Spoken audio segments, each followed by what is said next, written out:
তোমরা বিশ্বাস করো আর নাই করো, আমি পর্তুগালের পোর্তো শহরে প্রেমে পড়েছি, যেটা একটা মেয়ের প্রেমেও ঠিক এইভাবে পড়া যায় না। বারবার কেন যেন আমাকে এই শহরটা টেনে নিয়ে যায় তার বুকের মধ্যখানে, আর আমিও ছুটে চলে যাই সেই শহরটার টানে। তবে আজকে যে জিনিসটা আমার চোখে পড়লো সেই জিনিসটা হচ্ছে, শহরের অলিতে গলিতে আমি দেখতে পাচ্ছি অনেক লোকজন, আর সেই লোকজনের ভিড়ে রয়েছে কতগুলো গায়ক। তারা কিন্তু তাদের প্রফেশনাল হিসেবে এই গায়কের পথটি বেছে নিয়েছে। যেমনটা দেখুন, যে আমার ভিডিওর মাঝে মধ্যেই কিন্তু আপনারা দেখতে পারবেন 1 মিনিটের মধ্যেই অনেকগুলো গায়ক কিন্তু একই রাস্তার ধারটাতে রয়েছে।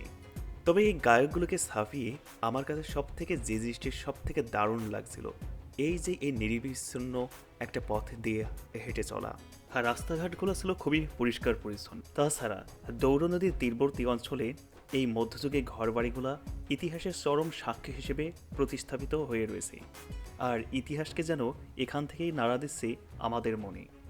আর এই ঘরবাড়িগুলোই কিন্তু আমাদেরকে প্রতিনিয়ত আকৃষ্ট করে তুলছে তার কাছে প্রতিদিনই ফিরে আসার জন্য। আর আমিও তার প্রেমে মুগ্ধ হয়ে বারবার এই শহরটাতেই যেন ফিরে আসি। আমি পুনরায় যখন এই শহরে ফিরে আসি, ঠিক এই দৌড় নদীর তীরে একটুখানি বসি। গিটারের টুংটাং শব্দে মনটা যেন ভরে যায়। এই নদীর ধারে বসে একটা জিনিস খুব ভালোভাবে আয়ত্ত করতে পারলাম, সেটা হচ্ছে পর্তুগিজদের রাস্তার বসে বসে খাওয়াটা। যেটা দেখতে দেখতে আমি ঠিক নদীর পাশটাতে আরেকটু এগিয়ে গেলাম।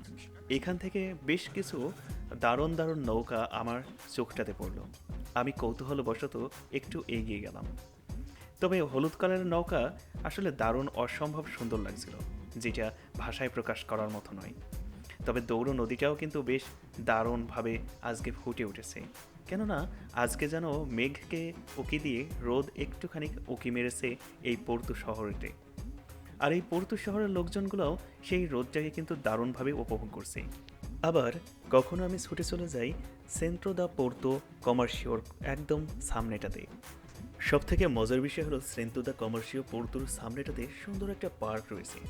জায়গাটাতে বসলে সময় যেন কখন যে ফুরিয়ে যায় ঠিক সেটা বোঝা মুশকিল হয়ে যায়। মাঝে মাঝে আমি ওই জায়গাটাতে সময় পার করি, আর ভাবি যে এই জায়গাটাতেই বুঝি হাজার দেশের লোকজন এসে এখানে তারা সমাগম সৃষ্টি করত।